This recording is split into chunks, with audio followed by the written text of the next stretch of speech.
Abay, imbes na ma-relax ka, magugulat ka na lang, hindi ka pa nakapunta sa mismong destination mo, wala ka pala mapag-i-stayan na accommodation. Kaya napakalaga po na magkaroon tayo ngayong umaga ng mga tips para iwas booking scam. Una po rito ay magbasa ng mga review at gumawa ng background check bago gumawa ng reservation. Parang pagbili lang din po yan ng mga nais natin bilhin ng mga gamit, etc. sa ating mga bahay o mga personal na bagay. Check po natin yung reviews. Una, kung maganda bang reviews, mataas ang rating. At pangalawa, kung may reviews o wala. Usually po, pag wala, di ba parang di tayo agad bumibili kasi we have our hesitations with that. Pangalawa po, ay gamitin ang mapagkakatiwalaang platform at ang kanilang official na website o application sa pag-book. Kung minsan, makikita po natin yung blue check or may check po mismo yung isang pangalan ng brand na ito or book po or booking website o kaya naman ng isang Facebook or social media pages. Kailangan po ay nasisiguro po natin na talagang marami pong interactions itong mismong website na ito.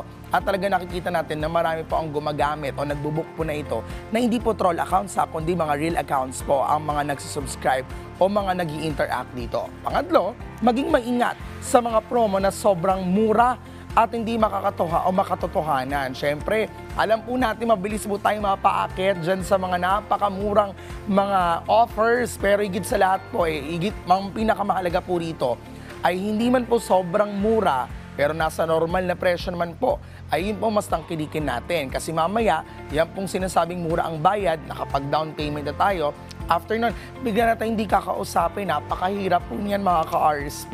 Ito pang-apat po, mag-ingat sa unsolicited offers at hidden charges at sa advertising emails, calls o messages na nag-aalok ng exclusive deals.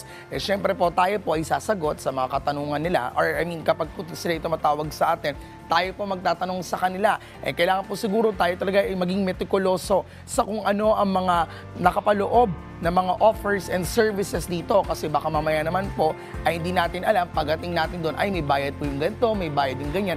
Mahirap na po yun lalo na kung tayo po ay on a budget dahil syempre talaga pong ginagawa natin ng paraan na maalagaan natin ang ating mga mental health habang tayo ay nagbabakasyon for inner peace. Napakalaga po niyan. Pero syempre, wag din po tayo basta-basta maniniwala sa iba't ibang advertisements lalo na kung talagang medyo malicious ito. Panglima, tingnan ang contact information ng hotel sa kanilang official na website o sa pamamagitan ng mga mapagkakatiwalaang source. Ako po usually what I do is talagang tinatawagan ko mismo yung contact information nakalagay po doon sa kanilang website para masiguro po na talagang sila po yung kausap at talagang kapag nagtanong po kayo, masasagot nila yung mga questions that bothers me para kapag ating ko po doon ay talagang siguradong at peace ako sa aking bakasyon. At panghuli ay magtiwala sa iyong instinct. Kung may nararamdamang kahina-hinala, huwag magpatuloy sa pag-book.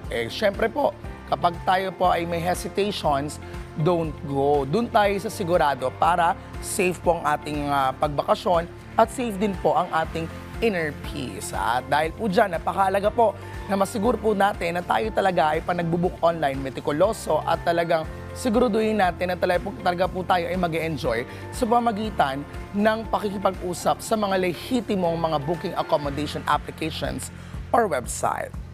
Pero ito naman mga ka-RSP,